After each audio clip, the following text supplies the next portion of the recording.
everyone, welcome back. So in this video I'm going to discuss how to prepare for PU CET PG, right? So ये वाली video में हम discuss करने वाले important topics chapter wise, आप कहाँ से उन चैप्टर्स को टॉपिक्स को कर सकते हो। एक्चुअली इस वीडियो को मैंने 3 पार्ट्स में डिवाइड कर दिया, फिजिकल, इनऑर्गेनिक और ऑर्गेनिक में, राइट। सो ये मैंने पेपर के इंपॉर्टेंट टॉपिक कहाँ से बताए हैं, तो ऐसे ही मैंने जो पेपर 2015 से लेकर 2019 के जो प्रीवियस ईयर पेपर है उनको एनालाइज किया है, उसके बेसिस पे मैंने आपको टॉपिक इंपॉर्टेंट टॉपिक बताए, राइट। सो आपको 2015 से लेकर 2019 तक जो ये पेपर है 5 इयर्स के पेपर आपको डिस्क्रिप्शन में मिल जाएंगे, जाके आप चेक कर सकते हो। और एंड में मैं आपको बताऊंगी जो भी आपके सभी के डाउट्स आ रहे थे, आप मुझे मेल कर रहे थे रिलेटेड कि अगर टेस्ट नहीं हुआ तो सिलेक्शन कैसे होएगी, वो सब कुछ आपके इस वाली वीडियो में सॉल्व होने वाले हैं। So let's begin. पहले मैं आपको बता दूं, अगर आपको कोई भी डाउट हो तो आप मुझे ईमेल कर सकते हो, या मुझे इंस्टाग्राम हैंडल मेरा जो है वो है रेक्शन वर्ल्ड केमिस्ट्री, ये फॉलो कर सकते हो। इसका लिंक आपको डिस्क्रिप्शन में भी मिल जाएगा और ईमेल आईडी आपको डिस्क्रिप्शन में मिल जाएगी, वहां से जाके आप चेक कर सकते हो, मुझे ईमेल कर सकते हो अगर कोई भी आपको डाउट है। सो वीडियो को स्टार्ट करते हैं। So first of all I will discuss about the physical chemistry. Physical chemistry में आता है इलेक्ट्रोकेमिस्ट्री। तो मैंने ये पेपर देखा तो इलेक्ट्रोकेमिस्ट्री में जो मेनली क्वेश्चंस थे वो किसमें पूछे गए थे, मोलर कंडक्टेंस, ठीक है, कापा फाइंड आउट करना होता है, एक फॉर्मूला होता था जो कि हम +2 में भी पढ़ते थे, राइट। उसके बाद इनफाइनाइट डिल्यूशन पे ई नोट सेल, जो नर्स्ट इक्वेशन, ई सेल निकालने के लिए जो नर्स्ट इक्वेशन होती है, और ई नोट सेल जिसकी वैल्यू होती है ई नोट के थोड़ माइनस ई नोट एन नोट। अब ये चैप्टर कहाँ से पढ़ा जाए, तो मैंने 5 इयर्स के जब पेपर देखे तो मुझे ऐसा रियलाइज हुआ कि आपका जो चैप्टर है ना, ये इलेक्ट्रोकेमिस्ट्री में जितना भी मोस्टली जो टॉपिक्स आते हैं वो आते हैं जितना आपका +2 लेवल तक था, उसके अलावा और कुछ नहीं पूछा गया, क्योंकि ये सब कुछ हम +2 में पढ़ते हैं, राइट। तो अगर आपको इलेक्ट्रोकेमिस्ट्री प्रिपेयर करना है तो you can simply prepare from your +2 notes. अगर नहीं है तो आप मुझे मैसेज कमेंट में बता सकते हो, मुझे ईमेल कर सकते हो, तो I will provide you, okay. So उसके बाद आता है स्पेसिफिक कंडक्टेंस और फैराडे लॉ। अब सबसे ज्यादा इन टॉपिक्स, अगर if you are limited time, ठीक है, तो आप इतना नहीं पढ़ सकते, तो इन दोनों के तो फॉर्मूला देख ही लेना, स्पेशली इनफाइनाइट डिल्यूशन, ठीक है। तो molar conductance at infinite dilution बहुत सिंपल सा होता है, जस्ट सिंपली एडिशन करना होता है, सब्सट्रैक्शन। तो ये वाला काफी जो रेड से लिखे हुए हैं वो काफी बार पूछे गए थे, राइट। उसके बाद आता है चैप्टर केमिकल काइनेटिक्स। तो केमिकल काइनेटिक्स का जो मेन जो टॉपिक, जिस टॉपिक से क्वेश्चन आ रहे थे वो था फर्स्ट ऑर्डर, मैंने यहाँ लिखा हुआ है, या रेड से लिखा हुआ है तो बहुत इंपॉर्टेंट है, फर्स्ट ऑर्डर इक्वेशन।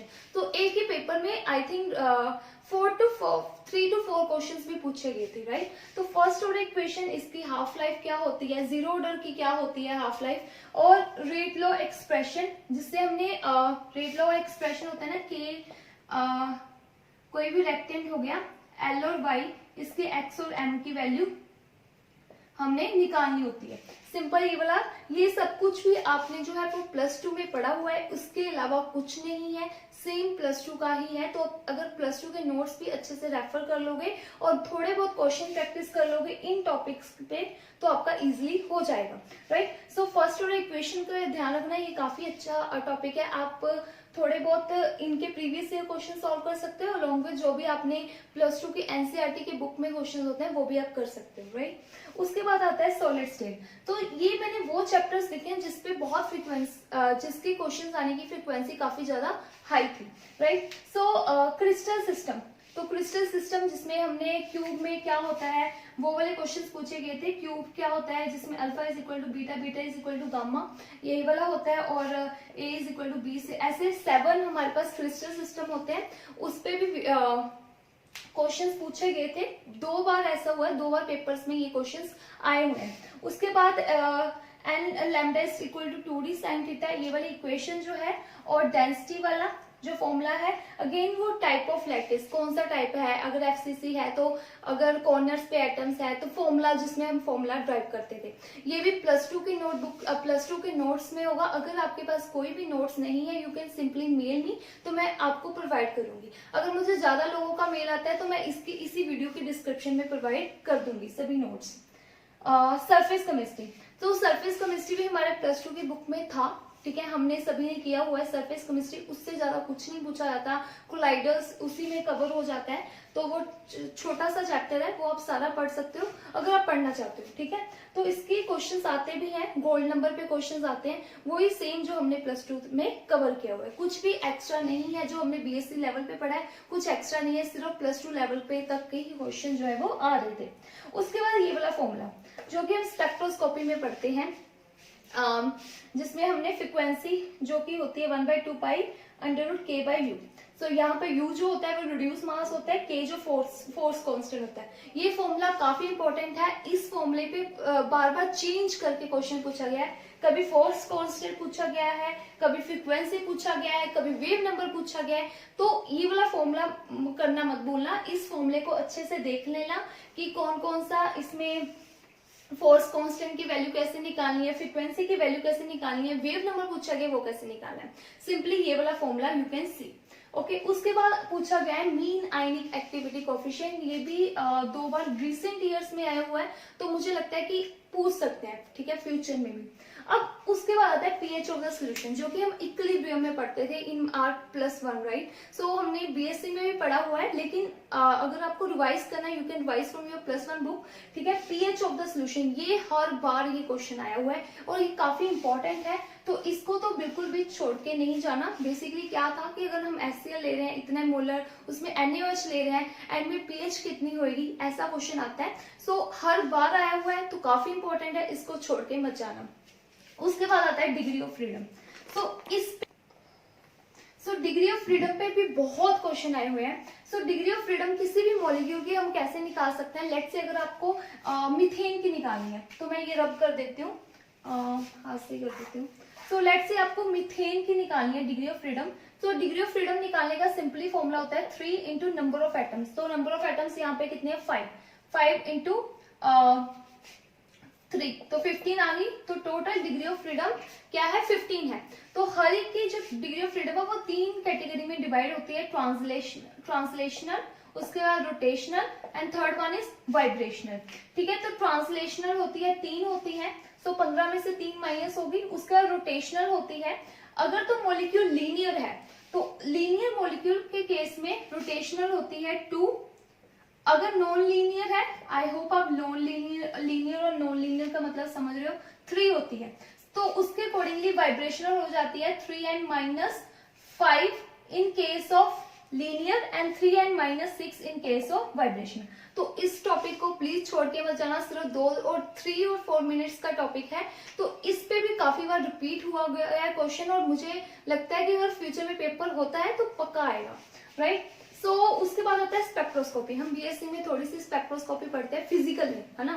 तो रोटेशनल, उसमें वाइब्रेशनल, और उसके बाद हम पढ़ते हैं रमन स्पेक्ट्रोस्कोपी, ठीक है। तो रोटेशनल हार्मोनिक ऑसिलेटर पढ़ते हैं ना। तो रोटेशनल में तो वो वाला फॉर्मूला होता है energy is equal to BJ+1, उस पे मैंने क्वेश्चन नहीं देखा। उसके बाद हार्मोनिक ऑसिलेटर पे क्वेश्चन था, जिसमें हमारे पास जो एनर्जी होती है, एक तो वाइब्रेशन में ये वाला फॉर्मूला होता है, ये वाला फॉर्मूला बहुत इंपॉर्टेंट है, इसको छोड़ के नहीं जाना। Just you have to see the कि ये टर्म्स, ये जो सिंबल्स हैं इनके क्या मतलब है, तो आप इजिली सॉल्व कर सकते हो। कोई इतना डीप क्वेश्चन नहीं है कि आपको क्वेश्चन देख के सॉल्व नहीं होगा, राइट। सो इसमें जो स्पेक्ट्रोस्कोपी में हार्मोनिक में क्वेश्चन आता है वो आता है E = n + ½ hν, ठीक है। तो इसी फॉर्मूला के बेस पे क्वेश्चन आता है, यू जस्ट नो कि अगर आपको थोड़ा बहुत आइडिया तो आप इसको अच्छे से देख के जाओ, राइट। उसके बाद आता है काइनेटिक थ्योरी ऑफ गैसेस, इस पे क्वेश्चन पूछे गए थे, क्लूजन थ्योरी पे। उसके बाद इसके जो पोस्टुलेट्स हैं उस पे क्वेश्चन अगर आपको देखना चाहते हो तो देख सकते हो, राइट। उसके बाद आता है थर्मोडायनेमिक्स। तो थर्मोडायनेमिक्स में ऐसा था कि कोई हर बार काफी अलग अलग टॉपिक्स से क्वेश्चन जो है वो आए हुए थे।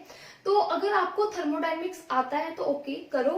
तो उसमें कार्नेट इंजन और आइसोथर्मल वर्क पे काफी बार रिपीट हुआ था क्वेश्चन, तो मुझे लगता है ये दोनों टॉपिक्स थर्मोडायनेमिक्स में काफी इंपॉर्टेंट है।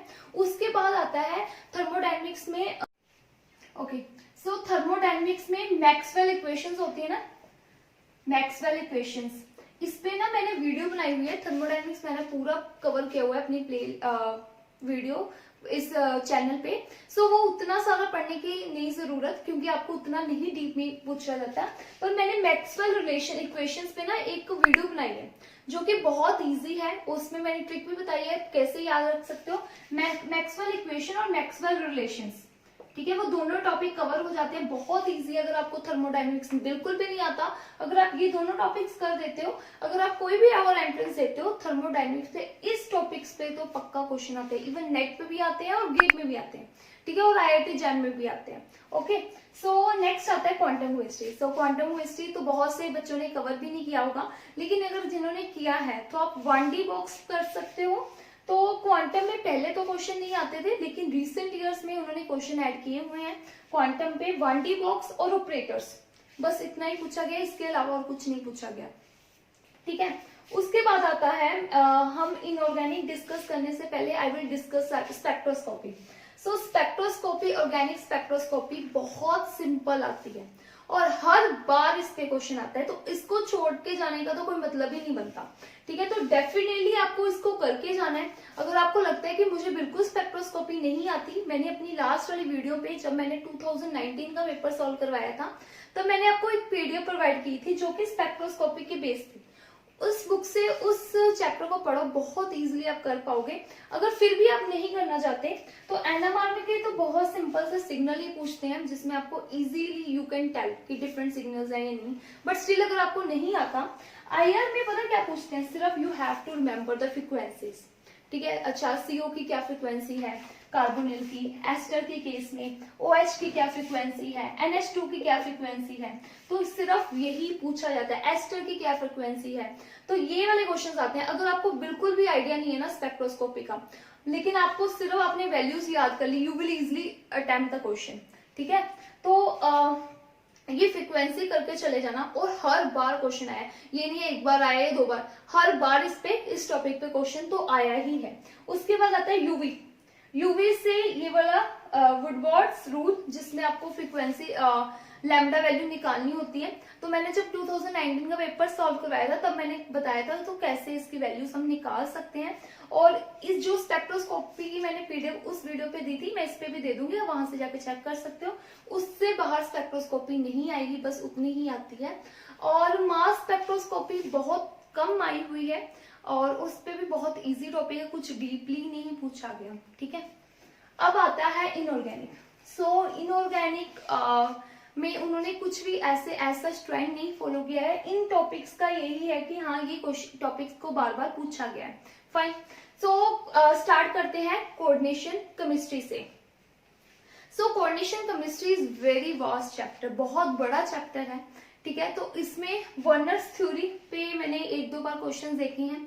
ठीक है, वर्नर्स थ्योरी आप थोड़ी सी करके दे सकते हो, बहुत सिंपल है, कोई मुश्किल नहीं है, राइट।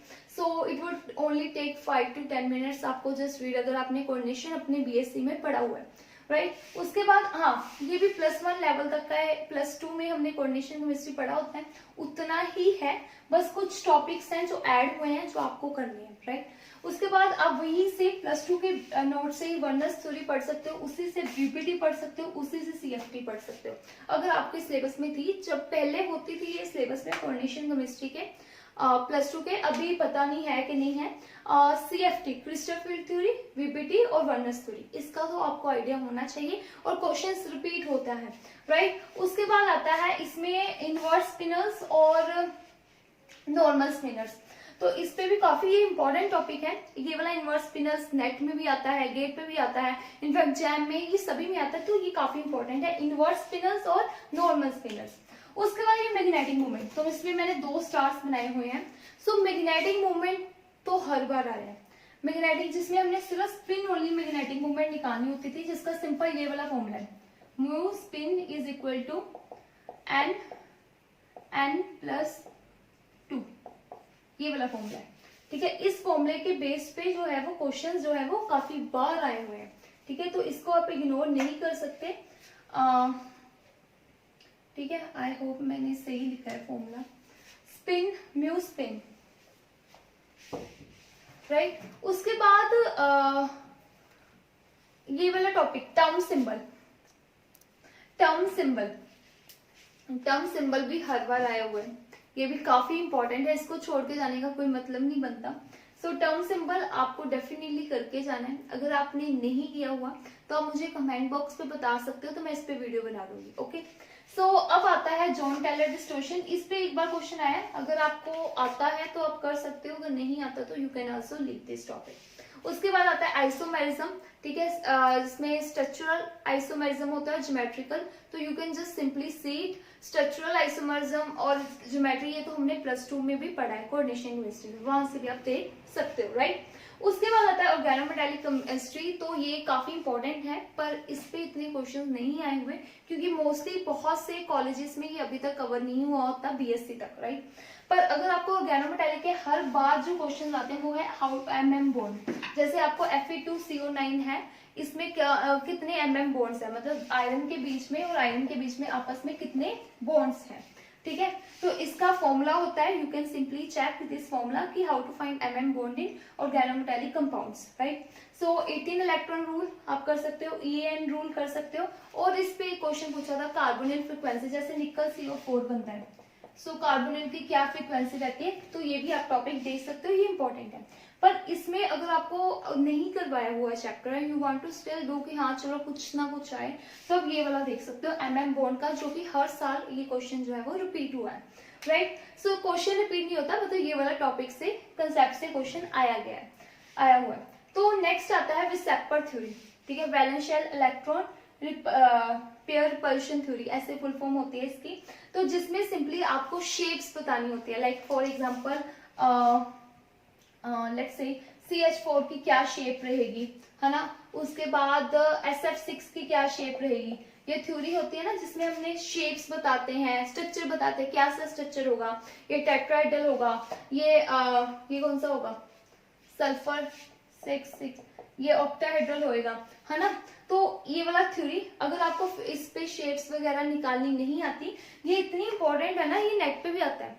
सो इस बार जो नेट हुआ था ना, उसमें 4 मार्क्स का क्वेश्चन आया था इनऑर्गेनिक का, इसी टॉपिक पे, राइट। सो इस टॉपिक को तो बिल्कुल इग्नोर नहीं करना, और हर साल इस पे क्वेश्चन आया है, तो डेफिनेटली अगर पेपर होता है तो इस साल इस टॉपिक पे तो पक्का क्वेश्चन आएगा ही, राइट। उसके बाद इनऑर्गेनिक में बेसिकली पूछा गया था oxidation states of compound, different compounds देते हैं, उसके ऑक्सीडेशन स्टेट पूछते हैं। उसके बाद पूछा गया है जिगलर-नाटा कैटलिस्ट, ठीक है। जिगलर-नाटा कैटलिस्ट पे भी मैंने 2-3 बार क्वेश्चन देखे हैं, तो आई थिंक अगर आप करना चाहते हो तो कर सकते हो। उसके बाद अजोन पर भी क्वेश्चन जो है वो आए हुए हैं, तो इसके बारे में आप थोड़ा बहुत पढ़ सकते हो। उसके बाद आता है come to organic. So organics बहुत से बच्चों को बहुत मुश्किल लगती है, लेकिन मैं आपको बता दूं, अगर तीनों सेक्शन को अगर हम कंपेयर करें तो सबसे इजी जो था वो ऑर्गेनिक ही था, जितने भी अभी मैंने पेपर देखे हैं, ठीक है। सो ऑर्गेनिक में कुछ इंपॉर्टेंट टॉपिक्स देखते हैं। सो ऑर्गेनिक में डिसाइड करना कौन से इंपॉर्टेंट टॉपिक थोड़ा सा मुश्किल है, बट स्टिल कुछ ऐसे टॉपिक है जो हर बार रिपीट किए हैं, उसको तो आप इग्नोर मत ही करो, वो टॉपिक्स मैंने यहाँ पे लिखे हैं, ठीक है। SN1 रिएक्शन, SN2 रिएक्शन, ये बहुत पॉपुलर है, जो कि हम अपनी बीएससी में भी पढ़ते हैं, ठीक है। तो एक क्वेश्चन ऐसे पूछा गया था, इसमें 1 का क्या मतलब है। सो 1 मतलब फर्स्ट ऑर्डर काइनेटिक्स, 2 मतलब सेकंड ऑर्डर काइनेटिक्स। तो SN1 SN2 रिएक्शन, इनको आप अच्छे से पढ़ सकते हो। उसके बाद पहले स्टार्ट करते हैं फर्स्ट चैप्टर से, जिसमें हम कार्बोकटायन और जनरल ऑर्गेनिक केमिस्ट्री पढ़ते हैं। तो कार्बोकटायन +I+M+E ये भी पढ़ सकते हो, अगेन आप +1 में पढ़ सकते हो, जब हम कार्बोकटायन पढ़ते हैं +1 में, वही बुक से आप पढ़ सकते हो या नोट से पढ़ सकते हो। उसके बाद आता है स्टीरियोकेमिस्ट्री। स्टीरियोकेमिस्ट्री में क्या क्या टॉपिक्स जो आपको कवर करने हैं, RNS, ये क्या था, रिलेटिव एब्सोल्यूट कॉन्फिगरेशन, इसको पक्का करके जाना, ये काफी इंपॉर्टेंट है। उसके बाद एनेंटियोमर्स क्या होते हैं, डायस्टेरोमर्स क्या होते हैं, एपीमर्स क्या होते हैं। तो एपीमर्स पे भी मैंने काफी बार क्वेश्चन देखा है, तो मुझे लगता है कि आपको आइडिया होना चाहिए एपीमर्स क्या होते हैं, एनोमर्स क्या होते हैं, ये टॉपिक्स आप देख सकते हो। उसके बाद आता है इंटरमीडिएट्स, लाइक इंटरमीडिएट के बारे में थोड़ा सा पढ़ना, जैसे कार्बोकटायन कैसा इंटरमीडिएट होता है, पॉजिटिव चार्ज होता है उस पर, नाइट्रोजन कैसा होता है, कार्बिन पे मैंने एक्चुअली में क्वेश्चन देखा था। सो कार्बिन पे ना मैंने इंट्रोडक्शन वीडियो मैंने बनाई हुई है, उसका लिंक मैं डिस्क्रिप्शन में दे दूंगी, वहां से जाकर चेक कर सकते हो कार्बिन के बारे में, ठीक है। सिर्फ आपको इंट्रोडक्शन वीडियो ही देखनी है, उसके अलावा और नहीं है, जिसमें कार्बिन जो होती है वो पूछा गया था कि न्यूट्रल स्पीशीज होती है, ठीक है। उसके बाद ये वाली कुछ नेम रिएक्शंस हैं, इसका कोई मैकेनिज्म, कोई इंटरमीडिएट कुछ नहीं पूछते, जस्ट आपको रिएक्शन देते हैं और उसका नेम पूछा जाता है, ठीक है। एल्डोल, ये वाली रिएक्शन, जितनी भी कार्बोनिल केमिस्ट्री में हम रिएक्शंस पढ़ते हैं ना, वो सारी मोल है। और एल्डोल हो गया, पर्किन हो गया, नियोवेंजल हो गया, कैनिजारो हो गया, बेयर विलेजर ऑक्सीडेशन हो गया, तो डिफरेंट डिफरेंट जो होती है ना, सारी जितनी भी हमने कार्बोनिल केमिस्ट्री में पढ़ी, काफी इंपॉर्टेंट है और हर बार इस पे क्वेश्चन आए और इतना इजी, जस्ट आपको रिएक्शन देते हैं और आपको नेम पूछा जाता है रिएक्शन का, कौन सी रिएक्शन है। और ये वाला रेजेंट, NBS रेजेंट, इसको भी बहुत बार पूछा गया था। ये ग्रिग्नार्ड रेजेंट, उसके R2 कॉपर लिथियम, ठीक है। ये वाला रेजेंट तो सबसे ज्यादा पूछा जाता है, तो इस रेजेंट को तो छोड़ के नहीं जाना, ठीक है। उसके बाद जिंक एसियल, क्लिम्सन रिडक्शन और राइमन थाइमन रिएक्शन, ये तो मैंने 5 पेपर देखे, तो हर पेपर में मोस्टली थी। कभी कुछ पूछा जाता है कि इसमें इंटरमीडिएट कौन सा बनता है, कभी पूछा जाता है प्रोडक्ट कैसा बनता है, कभी पूछा जाता है आपको रिएक्शन दी जाती है इसका नेम बताओ। तो ये रिएक्शन तो हर बार आई हुई है, बहुत सिंपल है, यू कैन सिंपली रेफर। तो अगर आपको इस रिएक्शन का मैकेनिज्म जानना है, पूरा जानना है, तो आप मुझे कमेंट में बताओ, तो मैं इस पे वीडियो बना दूंगी, राइट। उसके बाद आता है फ्रेडल क्राफ्ट रिएक्शन, जो आपने सिंपली पढ़ी होती है। अब ये तो मैंने आपको ऑर्गेनिक केमिस्ट्री करवा दी, जैसे सिंपली, बाकी आपने जो अपनी BSc में पढ़ा है वो पढ़ सकते हो। अगर ये वाले वो टॉपिक है जो बहुत इंपॉर्टेंट है, बहुत बार पूछे गए हैं, तो इन टॉपिक्स को आपको अच्छे से करके जाना है, ठीक है। तो अगर आपके पास कम टाइम है तो आप इन टॉपिक्स को भी सिंपली देख सकते हो, तो आप इजिली क्रैक कर सकते हो एग्जाम को। उसके बाद आता है अमीनो एसिड्स। अमीनो एसिड्स में क्या पढ़ा जाए, आप पूरा पढ़ना चाहते हो थोड़ा बहुत, वैसे तो इतना डीपली नहीं पूछा गया था। तो अमीनो एसिड्स में उसके नेम्स पढ़ लो, क्या क्या नेम्स होते हैं, और हर एक नेम का ना एक सिंबल होता है, उसका आइडिया होना चाहिए, ठीक है। उसके बाद न्यूक्लिक एसिड्स में DNA, RNA, तो DNA में कौन से बेसिस होते हैं, RNA में कौन से बेसिस होते हैं, ये पता होना चाहिए। पिरिमिडिन, प्यूरिन्स, ये पता होना चाहिए सब कुछ, ठीक है। उसके बाद कार्बोहाइड्रेट्स, इसमें क्या पढ़ना है, सो कार्बोहाइड्रेट्स में ये पता होना चाहिए कौन सी रिड्यूसिंग शुगर्स हैं, जैसे, ठीक है, रिड्यूसिंग शुगर्स कौन सी हैं, ग्लूकोज जो है वो रिड्यूसिंग है, सुक्रोज रिड्यूसिंग नहीं है, ये पता होना चाहिए। और थोड़ा एटमर्स के बारे में पता होना चाहिए, और ग्लूकोज और फ्रक्टोज के बारे में थोड़ा बहुत पढ़ लो, राइट। उसके बाद ओजोनोलिसिस, इसके बारे में भी पक्का पढ़ के जाना है, राइट। तो ये हो गया, यही इंपॉर्टेंट टॉपिक्स थे जो कि मैंने पेपर देके एनालाइज किए थे। आई होप आपको ये वीडियो हेल्पफुल लगी हो। और लास्ट जो आपके क्वेश्चन था, बहुत से बच्चों ने मुझे मेल किया था कि अगर पेपर नहीं होता तो मतलब किस बेसिस पे सिलेक्शन होगा।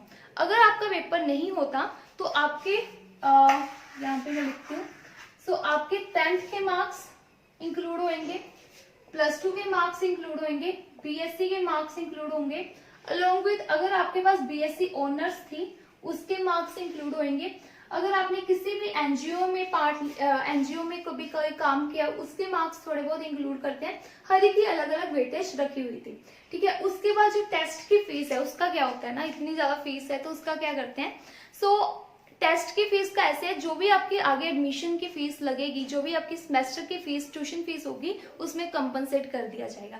सो डोंट वरी, अगर आप PU में एडमिशन लेना चाहते हो तो आपको फॉर्म्स फिल करने ही होंगे, टेस्ट हो चाहे ना हो तो वो अलग क्राइटेरिया रहेगा। और अगर टेस्ट नहीं होता तो आपकी फीस का भी आपको वापस नहीं की जाती, आपको आपकी ट्यूशन फीस में कंपनसेट कर दी जाती है। ओके, आई होप आपको ये वीडियो यूजफुल लगी हो। कोई भी डाउट हो you can also mail me, आप इंस्टाग्राम में भी मैसेज करके पूछ सकते हो, और also you can ask in comment box. Okay, so I hope आपको ये वीडियो अच्छी लगी हो, and thank you so much for watching.